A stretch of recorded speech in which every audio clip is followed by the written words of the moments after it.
The impossible mission. The bombs are falling on May 3, 1945. Deep inside the Altasee salt mine in Austria, 8 500-kilogram explosives sit wired and ready to detonate.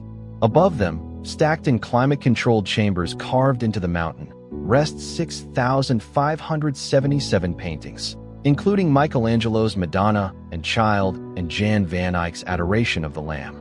Another 2,300 drawings, 954 prints, and 137 sculptures surround them.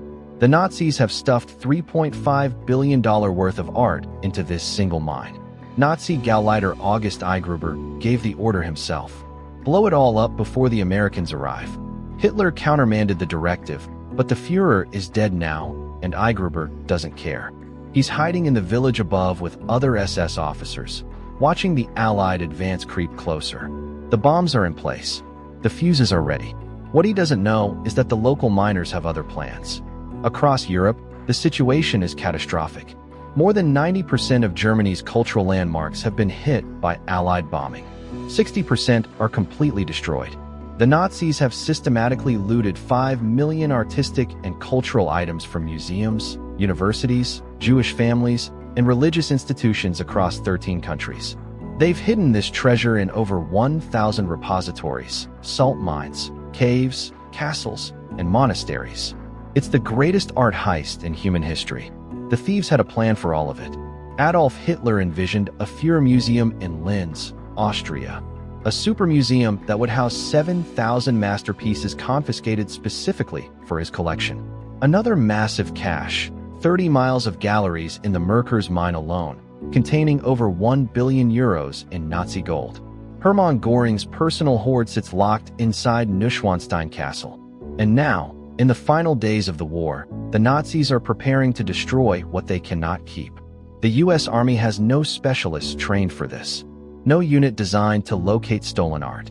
No experts who understand how to preserve Renaissance masterpieces or medieval altarpieces. The bombing campaign continues. Every day, more cultural heritage turns to rubble. Explosives. They have hours, maybe less, before Eigruber discovers their sabotage. Rewind to December 8, 1942. The American art world is in crisis mode. Museum directors and educators gather in emergency meetings, watching Hitler's armies sweep across Europe. They know what's coming. The Nazis aren't just conquering territory, they're systematically stripping Europe of its cultural identity. Destroy a strategic German position that happens to be a 900-year-old cathedral, or risk American lives to preserve it. The experts propose solution after solution. Publish lists of protected monuments. The Wehrmacht ignores them. Warn German commanders about cultural sites. They're too busy fighting. Ask frontline soldiers to identify valuable art. Most couldn't tell a Rembrandt from a recruitment poster. We're here to kill Nazis, not curate museums. Photographs, provenance records, inventory numbers. The art world proposes creating a civilian advisory commission. In the fall of 1942, the American Defense, Harvard Group begins compiling lists of endangered monuments. By July 1943, the American Council of Learned Societies produces maps identifying cultural treasures Allied armies might encounter. The information is comprehensive, scholarly, and utterly useless without trained personnel on the ground to act on it.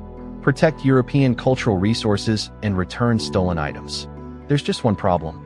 The Roberts Commission has no enforcement authority. They can advise the War Department.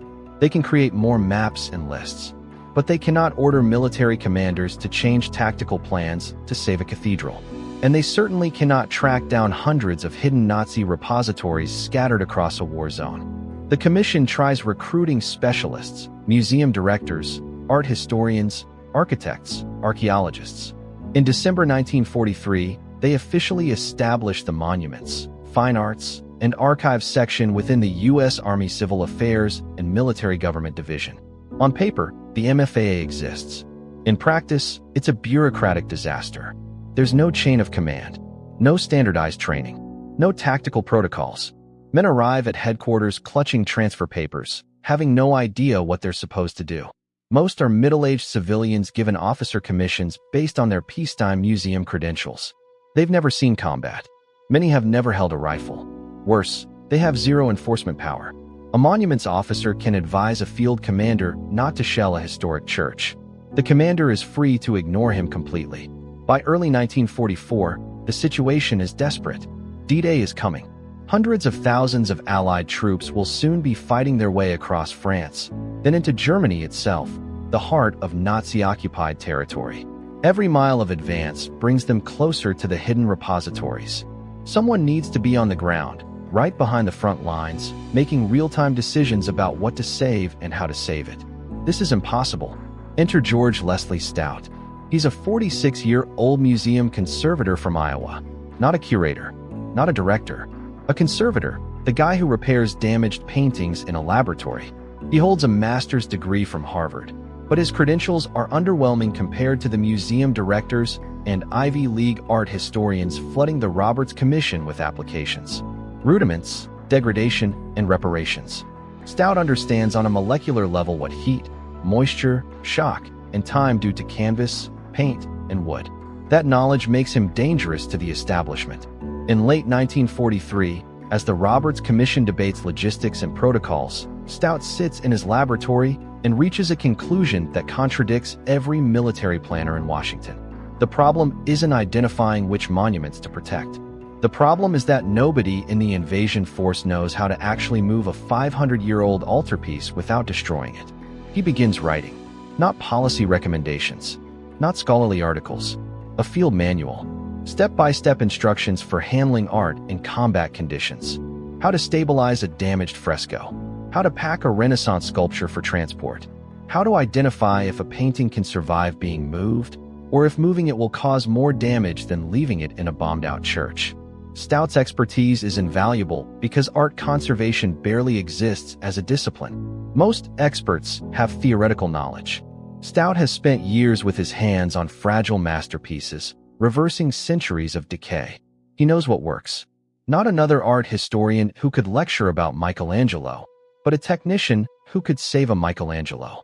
Stout becomes one of the first specialists recruited to the Monuments, Fine Arts, and Archives section. He's assigned the rank of lieutenant commander. On paper, he's an officer. In reality, he's a civilian in uniform who has never led troops in combat. In early 1944, as the Allied invasion force masses in England, Stout distributes his handbook to the small group of MFA officers preparing to land in France. The guide covers essential skills. His colleagues study it like scripture because none of them have any idea what they're about to face. Stout has a theory, a radical one. He believes that small teams of trained specialists, moving just behind the front lines, can identify Nazi repositories, assess damage, and organize rescue operations before retreating Germans destroy the evidence or advancing troops accidentally obliterate priceless art through ignorance.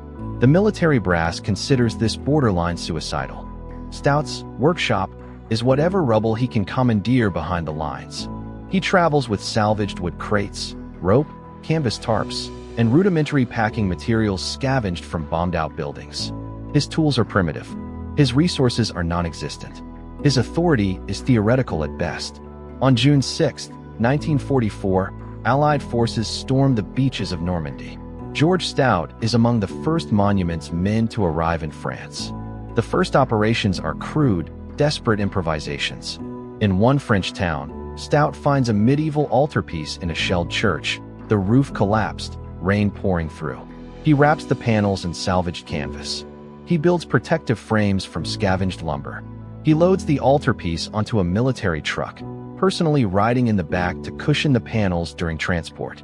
Other Monuments men join the effort. Captain James Rorimer operates in northern France.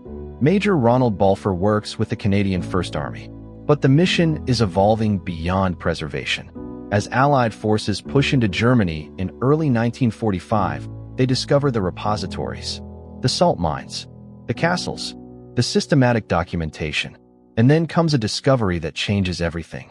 What the Monuments men found inside those Nazi repositories will blow your mind. Part 2 drops next 2 days. Subscribe and hit the bell so you don't miss the dramatic showdown when George Stout takes on his own government. Plus, we reveal the 2 men who gave their lives for this mission. Click that subscribe button right now.